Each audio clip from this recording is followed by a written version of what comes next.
বাংলাদেশের ৭৫% মানুষ কৃষি নির্ভর। এই সরকার মনে করে,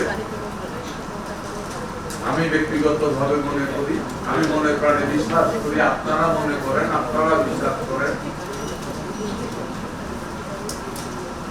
এগ্রিকালচারকে যদি রপ্তানিমুখী করা যায় তাহলে এদেশের অর্থনীতিকে স্থায়ীভাবে শক্তিশালী করা সম্ভব।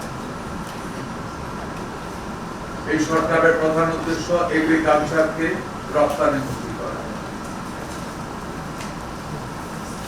রপ্তানিমুখী যদি করতে হয় তাহলে আমাদের প্রথম যেটা করতে হবে, বিশ্বকে নিশ্চিত করতে হবে যে আমার এখানে উৎপাদিত পণ্য আপনার স্বাস্থ্যের জন্য ক্ষতিকারক নয়। যার কারণে সরকার এর মধ্যে ফুড সেফটি অথরিটিকে ইন্টারন্যাশনালি রিকগনাইজড একটা অথরিটি হিসাবে কাজ করার জন্য এগিয়ে নিয়ে আসার চেষ্টা করে যাচ্ছে।